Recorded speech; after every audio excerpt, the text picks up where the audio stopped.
Mexico's most feared cartel bosses were women. Ruthless, powerful, and untouchable. Even the police think twice before crossing them. Yes, you heard right. These women rose through the blood-soaked ranks, ordered murder hits, controlled millions, and shattered the myth that power belongs to men. They were the real bosses behind the bloodshed. Keep watching to uncover the women behind Mexico's bloodiest empires. Number 1. Sandra Avila Beltron, the Queen of the Pacific. They called her La Reina del Pacífico, the Queen of the Pacific. But she wasn't just some cartel wife living in luxury. She was the cartel.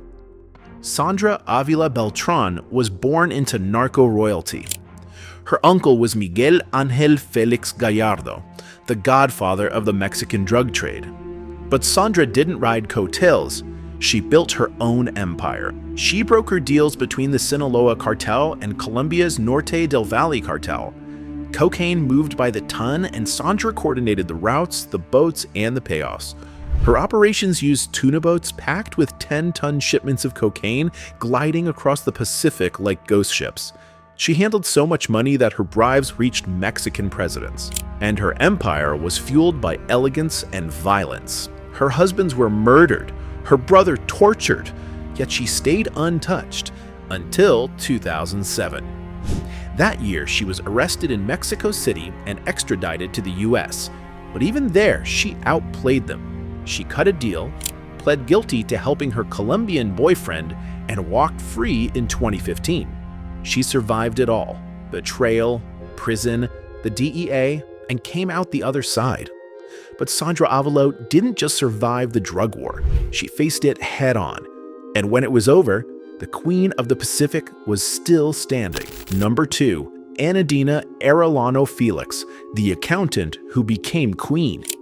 She didn't need guns, she had numbers.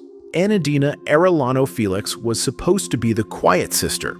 Her brothers were the infamous Arellano Felix, who ran the Tijuana cartel with blood and bullets. But when they all got killed or captured, Anadina stepped up. She became La Jefa, the boss. She studied accounting. She used math to do what violence couldn't: keep the cartel alive. While her brothers waged war with the Sinaloa cartel, Anadina ran the money, laundering millions through pharmacies, real estate, and shell companies. She negotiated truces, avoided wars, and rebuilt the cartel's business model. Under her leadership, the Tijuana cartel stopped bleeding and started earning again. The DEA said she was more dangerous than her brothers because she was smarter. And while the world looked for men with guns, Anadina ruled quietly and efficiently from the shadows. She was never caught. Now in her 60s, she's still out there, an invisible queen who turned her brother's cartel into her own empire. Number 3. Roslinda Gonzalez Valencia, CJNG's financial brain. She didn't smuggle drugs, she laundered them. Roslinda Gonzalez Valencia was called La Jefa, the boss of the Jalisco New Generation cartel's finances, the hidden backbone of Mexico's most ultra-violent drug syndicate. Roslinda wasn't just a drug lord's wife. She was a cartel boss in her own right, running a multinational money-laundering empire that kept CJNG's cocaine, meth, and fentanyl profits flowing. Roslinda ran the money. She created fake businesses, avocado farms, tequila brands, real estate companies, and used them to wash billions in cartel profits. She was the financial engine of Mexico's most violent cartel. According to DEA, she had the keys to everything: the ledgers, the networks, and the trust of El Mencho himself. In 2018, Mexican authorities grabbed her on money laundering charges, but just months later she walked free on bail. Then came 2021.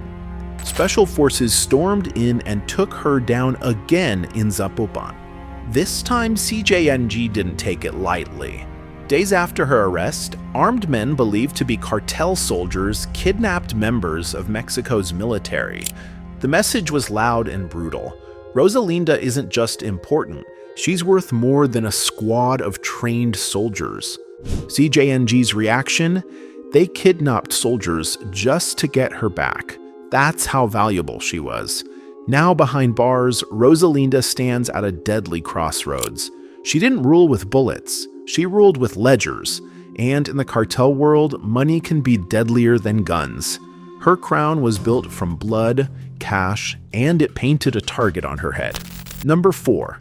Melissa Margarita Calderon Ojeda, La China. They called her La China, and she made La Paz a war zone. Melissa Calderon wasn't an average cartel killer.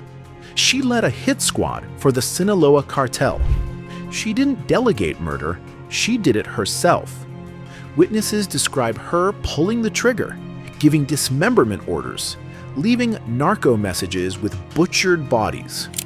La Paz became her personal war zone. At her peak, she ordered over 150 murders, rivals, informants, and even her own men.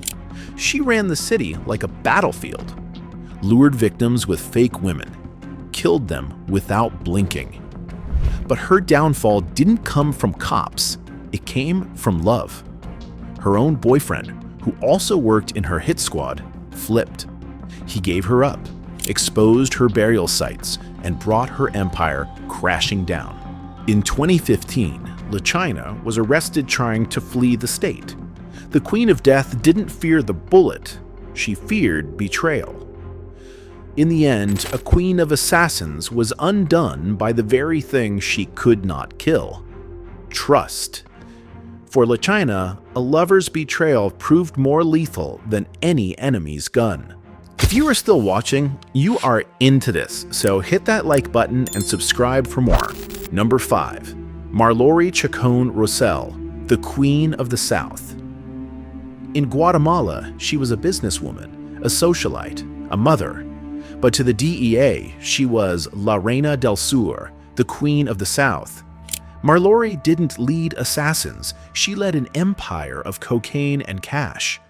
By the early 2000s, this single mother had become Central America's most powerful female trafficker, quietly moving tons of cocaine from Colombia and Panama through Guatemala and up to the Mexican border.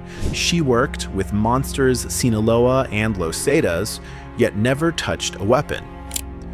Marlori Chicone ran one of the largest money laundering operations in Central America. She cleaned cash for the Sinaloa cartel, for Los Zetas.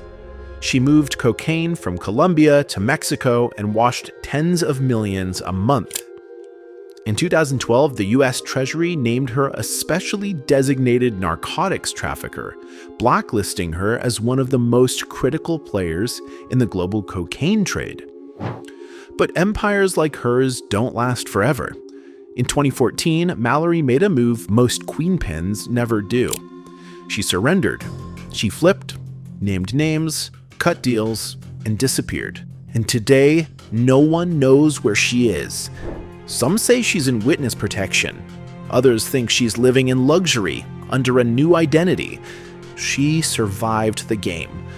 But she'll never stop looking over her shoulder. Because even if you escape the cartels, you never escape their memory. Number 6. Ana Maria Hernandez, La Muñeca. They called her La Muñeca, the doll, for her Barbie looks and high-end style. But behind the glam, Ana Maria Hernandez was a narco power player running cocaine from Mexico into US cities. Ana Maria Hernandez started as a US customs officer. Then she crossed the line and never came back. She and her husband, a border patrol agent, smuggled cocaine for the Juarez cartel. She used her badge to pass shipments through checkpoints. She used her looks to make contacts and gain trust. She was smart, seductive, and ruthless. She knew how to play the game, and when Juarez began to fall, she switched teams by aligning herself with the Sinaloa cartel and allegedly getting close to El Chapo's inner circle. Her husband got caught in 2010. She pleaded guilty but vanished before sentencing, fleeing to Mexico and becoming a fugitive. For years, she evaded capture, slipping deeper into cartel networks, always a step ahead. Until 2015, when Mexican authorities finally caught her in Chihuahua. She was extradited to the US, where the fairy tale fell apart. But by then, the damage was done. She wasn't just a smuggler. She was a ghost. A woman who turned her uniform into a passport for drug empires. And when she fell hard. Because even dolls can break. Number 7. Maria Guadalupe Lopez Esql, La Catrina. Maria Guadalupe Lopez Esql looked like any other 20-year-old on Instagram filters, glam shots, and flawless selfies. But behind the makeup, she was La Catrina, named after Mexico's skeletal Lady of Death. And like her namesake, she left a trail of bodies in her wake. Maria Guadalupe Lopez, aka La Catrine, was a rising star in CJNG. She led attacks, ambushed police, left bodies in her wake. Raised in poverty in rural Michoacan, she joined CJNG young, first as a sicaria, then rising fast. By 19, she was leading executions. In 2019, her squad killed 14 officers in Aguililla ambush. Her reward? She became a plaza boss. Another 40 were killed weeks later. La Catrina didn't just plan it, she posed with the aftermath, skull emojis and rifles in hand. But fame comes with a price. After the massacres, the government made her a top target. In January 2020, Mexican soldiers raided her hideout. In the chaos, she was shot in the neck. She died on the way to the hospital. After death, she became a narco legend. Corridos praised her. Her selfies made headlines. But her real legacy? A warning: power in the cartel world is fast, flashy, and fatal. Number 8. Guadalupe Fernandez Valencia, the quiet boss. They called her La Patrona, the boss lady. La Patrona was one of the most powerful women in the Sinaloa cartel.